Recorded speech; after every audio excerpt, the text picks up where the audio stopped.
नमस्कार.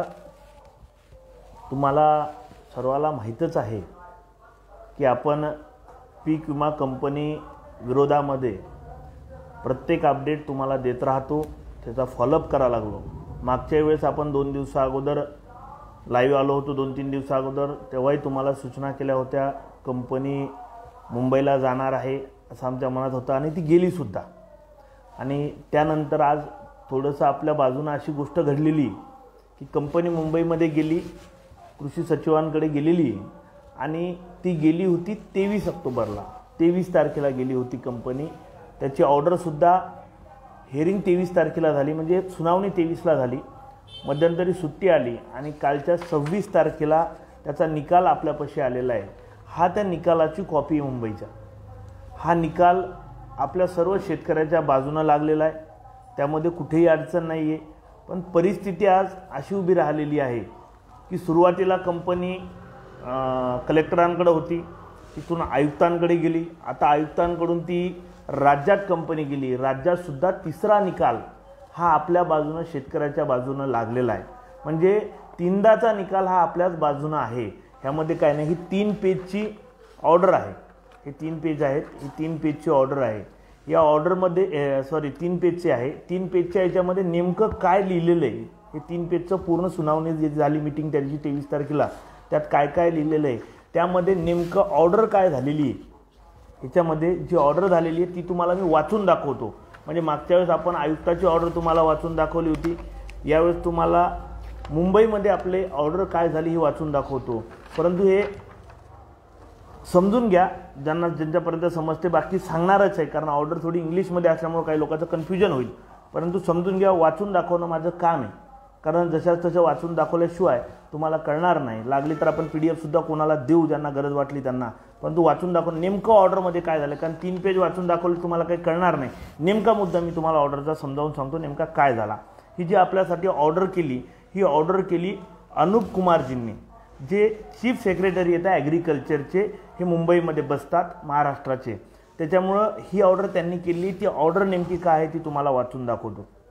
ऑर्डरमध्ये असं लिहिलेलं आहे, the basic objective of PMFBY is insure farmer against crop loss due to all norms preventable natural risk for the pre sowing to the post harvest. हा त्याच्यामध्ये लिहिलेली ओळ आहे की पोस्ट हार्वेस्टपासून ते पेरल्यापासून तर पोस्ट हार्वेस्टपर्यंत ज्या काही नॅचरल रिस्क येतात, ह्या रिस्क याच्यामध्ये कव्हर होतात. हे त्याचा ओळीचा थोडक्यात एक अर्थ आहे. पुढचं वारून दाखवतो, नंतर तुम्हाला वाटलं मराठी अर्थ त्याचा समजावून सांगतो. After taking in to the consideration and representative of the company से of the office of agriculture development and the technical inputs given by the committee member, I have reached to the conclusion that the notification issued by the district collector Washim date 9/9/23 is technical and logically correct and hence I see no reason to curse it. म्हणजे जे कलेक्टरांनी आदेश केला होता त्याच्यामध्ये असं काहीही चुकीचं नाही की जी मी तुमच्या बाजूनं निकाल देईल, म्हणजे कंपनीच्या बाजूनं निकाल देईल, ही कंपनीला केलेली ऑर्डर आहे. त्याच्या पुढची लाईन तुम्हाला सांगतो. Hence the apply filed by agriculture insurance company private limited is found by lacks of substance and the hereby the dismissed conclusion, the agriculture insurance company is advanced to settle the claim mid season earliest. म्हणजे लवकरात लवकर या कंपनीनं जे शेतकऱ्याचे mid सीझनचे claim येतं, claim म्हणजे आपण जे केलेला पैसा आहे, क्लेम म्हणजे पैसा, तो पैसा लवकर सेटल करावा आणि शेतकऱ्याला अर्लीलिस्टमध्ये लवकरात लवकर शेतकऱ्यापर्यंत गेला पाहिजे. हा यातला इनपुट जे आपली ऑर्डर आहे त्याच्यामधलं थोडं कन्क्ल्युजन आहे. ही ती ऑर्डर आहे, हे जे आहे ह्याच्यामध्ये सर्व लिहिलेलं आहे आणि या ऑर्डरमध्ये तुम्हाला आम्हाला हे कळालं पाहिजे म्हणून तुमच्यापर्यंत पोहोचवलं आहे. आता यातला शॉर्ट आपल्या मराठी भाषेत जर सांगायचं झालं, जे की नॅचरल फ्लोमध्ये येते आपल्याला, आयुक्त साहेब राज्याच्या सचिव साहेबांचं म्हणणं असं आहे की जो कलेक्टर साहेबांनी निकाल दिला होता त्या निकालामध्ये अशी काही चूक नाही आहे की या वाशिम जिल्ह्याला तुम्ही पैसे देऊ शकत नाही. जी कमिटी नेमली होती त्या कमिटी मेंबरनं सुद्धा असा अहवाल दिलेला आहे आणि त्याच्या बाजूनं कंपनीकडे असं काहीच पुरावा नाही आहे की कंपनी त्याच्या बाजूनं काहीतरी देऊ शकेल आपल्या विरोधात शेतकऱ्याच्या. आणि हा लवकरात लवकर तुम्ही हे क्लेम सेटल केले पाहिजे आणि शेतकऱ्याला ते पैसे गेले पाहिजे हे स्पष्टपणे आपल्याला मुंबईत लिहून दिलेलं आहे. परंतु ही आपल्यासाठी आनंदाची बातमी. परंतु जसं आयुक्त साहेबांनी सांगितलं, जसं कलेक्टर साहेबांनी सांगितलं, हे दोन निकाल कलेक्टरांनी सांगितलं, नंतर आयुक्तांनी सांगितलं आणि नंतर आता मुंबईने सांगितलं. परंतु ही कंपनी आता तिसऱ्यांदा दिल्लीला सुद्धा चौथ्यांदा जाऊ शकते. भलेही दिल्लीला निकाल आता आपल्याकडूनच लागल, काही विषय नाहीये. 3 निकाल आपल्याकडून, दिल्लीलाही निकाल आपल्याकडे लागेल. पण हा वेळ काढूपणा कंपनी करा लागलेली आहे, हे काही कंपनीचं बरोबर नाही. आमची कंपनीला सुद्धा हात जोडून आजच्या तारखेत विनंती, आमच्या शेतकऱ्याच्या डोक्यामध्ये तुम्ही जाऊ नका. आमच्या शेतकऱ्यामध्ये तुमच्याविषयी प्रचंड राग आहे. आम्ही अद्यापर्यंत मुंबईत बऱ्याच वेळेस आलो. तुमचं स्टॉक एक्सचेंज मार्केटचं 22व्या माळ्यावरचं ऑफिस सुद्धा आम्हाला माहिती आहे. एसीत बसून चाल पुढच्या घरी करणं बंद करा. किमान शेतकऱ्याच्या भावना समजून घ्या. किमान एवढ्या मोठमोठ्या अधिकाऱ्यांनी तुम्हाला सुनावलंय, आता तर कंपनीला थोडी लाज वाटली पाहिजे आणि आमचे क्लेम सेटल केले पाहिजे. आणि याच्यानंतर जर कंपनी दिल्लीत गेली, तुम्हाला कंपनीला सुद्धा सांगणं आहे आणि माझी शेतकऱ्याला सुद्धा सूचना आहे, कंपनी जर दिल्लीत गेली तर आतापर्यंत आपण जे शेतकऱ्याला आवाहन केलं होतं त्या शेतकऱ्यांनी जवळपास आपले 10,000 फॉर्म आतापर्यंत आपल्यापर्यंत आलेले येतं आणि आज सुद्धा फॉर्म आपल्याकडे येतच आहेत. आणि जर कंपनी दिल्लीला गेली, जर कंपनी कोणाचं ऐकायलाच तयार नसेल, आपण का थांबलोय? आपण ज्या अर्थी आज कोर्टात जाणार होतो, पण आपण थांबलो काहून माहिती आहे का? की हा निकाल आपल्या हाती पडला. आता कंपनीची भूमिका आपल्याला पाहावं लागेल. समजा आपलं नॅचरल असं आहे, आपल्या घरी जर कोणी येत असेल आणि ते चुपचाप देत असेल तर आपलं भांडण करणं काम नाही. आपण स्पष्ट आहे, आम्हाला तुमच्या विरोधात भांडण करण्याचा काही शौक नाहीये. तुम्ही आमच्या शेतकऱ्याचे पैसे जर चुपचाप या ऑर्डरच्यामुळे देत असाल ताबडतोब तर आम्हाला तुमच्यासोबत वाद करण्याचा काही विषय नाही. परंतु तुम्ही जर होय पुढच्या लवणावर म्हणत असाल, केंद्रात जाऊ, इकडे जाऊ, तिकडे जाऊ, तर मग मात्र आम्ही सर्व शेतकऱ्यांना घेऊन जनहित याचिका दाखल करणारे आम्ही सर्व आमच्या वकिलाशी विचारलं. ॲग्रिकल्चरच्या बऱ्याचशा अधिकाऱ्याशी आमचं बोलणं झालं. विशेष पीक विम्यामध्ये काय जे लोक तज्ज्ञ येतं त्यांच्याशी सुद्धा बऱ्यापैकी लोकांशी आमचं बोलणं झालेलं आहे. त्यांनी सांगितलं कंपनी जर वरच्या लेवलला जात असेल तर मग तुम्हाला PIL मध्ये सुद्धा जावं लागेल, जनहित याचिकेमध्ये तुम्हाला जावं लागेल आणि मग त्याला माझा इलाज नसणार आहे. मग कंपनीचं युद्ध आपलं काय पेटायचं ते पेटत राहील. आणि आजच्या तारखेत आपण या विषयावर जे आज आलोय आज आणि 2 दिवस आपण का थांबतोय, कंपनीचा विचार पाहतोय आपण. पुढच्या जर बुडवायची इच्छा असेल कंपनीचे पैसे तर मग आपल्याला हालचाल करावं लागेल. तिचं प्रेमानं द्यायची तयारी असेल तर आपण भांडण करणार नाही. म्हणून आपण या सर्व लोकांच्या विचारात घेऊन या कंपनीचा नेमका विचार काय होतो उद्याच्या तारखेत आपल्याला कळेल. कंपनी आपल्या विरोधात केंद्रात जाते का, कंपनी आपल्या विरोधात कुठे अपीलमध्ये जाते का. अपीलमध्ये जर गेली तर आपण आज सुद्धा त्या PIL दाखल करण्यासाठी रेडी आहोत.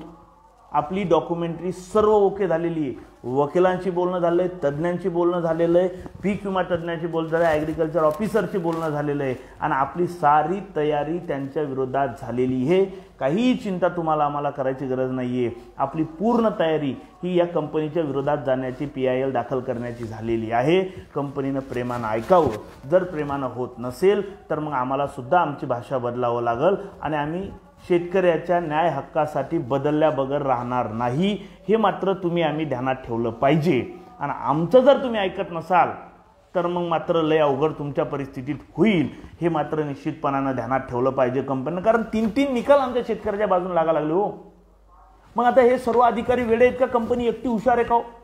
हाही माझा कंपनीला सवाल. कंपनी काही एकटीच हुशार आहे का की मीच सर्वात तज्ज्ञ? अरे तुझ्याजवळ कागद नाही लेका द्यायला. कंपनीकडे एक साधा कागद नाही पुरावा. 3-3 ठिकाणी तुम्ही हारा लागले. मग ही 3-3 ठिकाणी तुम्ही हारून सुद्धा 4थ्या ठिकाणी जायची तयारी ठेवायला लागली. याचा अर्थ तुमच्या मनात काहीतरी काळं आहे आणि हे काळं आम्ही कधीही खपवून घेणार नाही. आम्ही आमची पुरी ताकद पणाला लावू. मग काय व्हायचं ते होईल आणि मग तुमच्या विरोधात मात्र आम्हाला जावं लागेल. कारण आमच्या शेतकऱ्यांनी सुद्धा आमच्यावर प्रचंड विश्वास ठेवलाय. नुसत्या एका हाकेवर आता 10,000 फॉर्म आमच्याकडे येऊन शेतकऱ्यांनी तक्रारी नोंदवलेल्या आहेत. 10,000 अजून या लागले ते वेगळे, पण 10,000 येतं. आणि ज्या दिवशी आम्ही कोर्टात जाऊ त्या दिवशी कंपनीला स्पष्टपणे सूचना आहे आमची. ज्या दिवशी आम्ही कोर्टात जाऊ त्या दिवशी व्याजासह पैसे घेऊ, त्या दिवशी आम्ही तुमची मुद्दल रक्कम मान्य करणार नाही। तुम्ही जे आम्हाला खेळवा लागले या कोट्यावधी रुपयाचं व्याज सुद्धा आम्हाला लागल, एवढं मात्र या कंपनीनं ध्यानात ठेवावं। विनंती आहे साहेब, तुम्ही जर याच्या पुढे गेले तर आम्ही सुद्धा जाणार आहोत आणि आम्ही सुद्धा येडे गबाळे राहिले नाही। शेतकऱ्याची पोरं ध्यानात ठेवा, तुम्हाला कायदा कळतो, आम्हाला सुद्धा कायदा कळते। तुम्ही आणि हे तर कोणालाही कळलं की तीनदा कंपनीच्या विरोधात निकाल लागतो, म्हणजे याचा अर्थ काय आहे? फक्त तुमची देण्याची मानसिकता नाहीये, तर ती देण्याची मानसिकता बदलवा आणि आमच्या शेतकऱ्याचे पैसे आम्हाला द्या, ही आमची तुम्हाला हात जोडून नम्रपणे विनंती। जर तुम्हाला होतच नसेल देणं तर मग आम्हाला पण पुढे जावं लागेल नो। तुमच्याजवळ पैसा आहे, ताकद आहे, म्हणजे तुम्ही काही पण करणार का? केंद्राकडे अपीलमध्ये जाणार, नियमात आहे, आम्हाला इथपर्यंत जाता येतं। कंपनीला सुद्यामतीनं प्रेमानं आम्ही सांगतोय, आणि जर तुम्ही सुद्यामतीची भाषा ऐकत नसाल तर मुंबई सुद्धा गाठायला आम्हाला वेळ लागणार नाही, आम्हालाही गाठता येतं। आम्ही इकडे कोर्टाची लढाई लढू, इकडे तुमच्यासोबत बी लढाई लढू शकतो आम्ही, ह्याच्यामध्ये काही आम्हाला गैर नाहीये। आमचा कोर्टावर विश्वास आहे, 3 जर ठिकाणी आमच्या बाजून निकाल लागतो तर तुमचं काय खरं आहे? तुमची हिंमत काय? मग आमची पुन्हा तुमच्या विरोधात सर्व तयारी झालेली कंपनीला सांगणं आहे।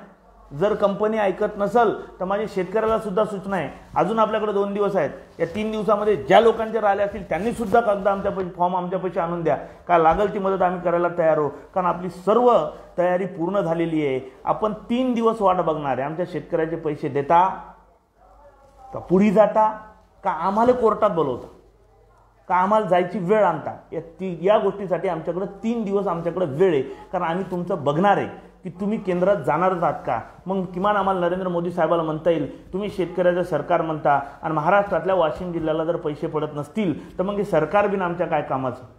त्यामुळे आमची सुद्धा इच्छा आहे की आता कंपनीनं पैसे टाकावं केंद्राकडे गेल्यापेक्षा, परंतु ठीक आहे, तिचा निर्णय तिने घ्यावा, काय हरकत नाही। कंपनीने जर तसा निर्णय घेतला तर आम्ही आतापर्यंत तयार झालेल्या 10,000 शेतकऱ्यांचे फॉर्म त्याच्यात 3 दिवसामध्ये आम्ही पूर्ण तरतूद करून, म्हणजे तयारी आपली आज झाली लक्षात ठेवा, परंतु आपण वाट बघतोय। जे आमच्या तज्ञांनी सांगितलं की 2 दिवस वाट बघा, कंपनी जर द्यायला तयार असेल, ऑर्डर काढत असेल तर आपण गडबड केली नाही पाहिजे म्हणून थांबतोय। कंपनीनं जर एक ऑर्डर आमच्या विरोधामध्ये कुठेतरी केली, शेतकऱ्याच्या विरोधामध्ये, तर आम्ही सुद्धा आमची तयारी कोर्टात जायची झालेली आहे आणि फायनल आम्ही जाणार आहे जर कंपनी आमच्या विरोधात गेली तर। आणि कंपनीला विरोधामध्ये हायकोर्टामध्ये सुद्धा व्याजासह पैसे द्यावे लागतात, हे कंपनीला माहिती आहे। पण तुम्हाला असं वाटत असेल की आमच्या कंपनीकडे कोणी ध्यान द्यायला तयार नाही, लढतील तो रोग लढतील, पैशानं टिकणार नाहीत, घरी जातील, असं होणार नाही। तुम्हाला आमचे पैसे द्यावं लागतीलच, कारण आम्हाला अक्कल आहे, आम्ही सुद्धा शाळा शिकलेलो आहेत। आणि ज्या शेतकऱ्यांना सुद्धा माझी विनंती, जे व्हिडिओ जातात तुम्ही सुद्धा सतर्क राहा, काही गोष्टीचे काही कागदपत्र आमच्याकडे पोहोचवा, कारण आपण सुद्धा या कंपनीला सोडणार नाहीये, हे आपलं सुद्धा ठरलेलं आहे भावांनो। त्यामुळे तुम्ही आम्ही जोपर्यंत एका जागेवर सर्वजण येत नाही, उभे राहत नाही, त्याच्यामुळे आपलं काही मेळ बसणार नाही, सर्वाला एकत्र यावं लागल। पुन्हा एकदा सांगतो, निकाल आपल्या बाजूने लागलेले आहेत तर 3, एक कलेक्टर साहेबांचा, दुसरा निकाल आयुक्त साहेबांचा, तिसरा निकाल राज्याच्या सचिव साहेबांचा। हे 3ही निकाल आपल्या बाजूने आहेत। राहिला 4थ्या निकालाचा विषय, जर कंपनी गेली तर तोही आपल्या बाजूने लागेल, विश्वास आहे। आणि आमचा प्रचंड विश्वास न्यायव्यवस्थेवर आहे। व्याजासह पैसे वसूल केल्याबगर आम्ही राहणार नाही, हे मात्र ध्यानात ठेवावं। हेच सांगायसाठी आज सर्व शेतकऱ्यांना माहिती द्यायसाठी आज मी तुमच्यापर्यंत आलो होतो। आणि तुम्हाला सुद्धा विनंती आहे शेतकऱ्यांना की होती नव्हती कागदपत्र पोचवा, आपण PIL दाखल करणार आहे आणि काही जरी झालं तरी कंपनीला यावर्षी सोडणार नाहीये, आपल्याला पैसे द्यावाच लागतील कंपनीला, हा आमचा अधिकार आहे, आमचा हक्क आहे। तुम्ही आम्हाला जर तुमचा हक्क दाखवा लागले तसा आमचा हक्क शेतकऱ्याचा तुम्ही हिनावून घेऊ शकत नाही, हे मात्र निश्चितपणाने ध्यानात ठेवा, एवढं नक्की सांगतो। आज अचानकपणे तुम्हाला हे सरप्राईज द्यायला आलोय, मुंबईचा निकाल आपण जिंकल्याचं, असंच योग असावा आणि उद्या कंपनीनं सर्व जे दबावतंत्र उभं राहिलेलं याचं ऐकावं आणि आम्ही आनंदाची बातमी उद्या तुमच्या पुढे द्यायला यावं, ही तुम्हाला आमच्या मनात सुद्धा आहे। नाहीतर मग कोर्टाची बातमी द्यायला तर आम्ही येणारच आहे, त्यामध्ये काही दुमत नाही आहे। धन्यवाद, थँक्यू।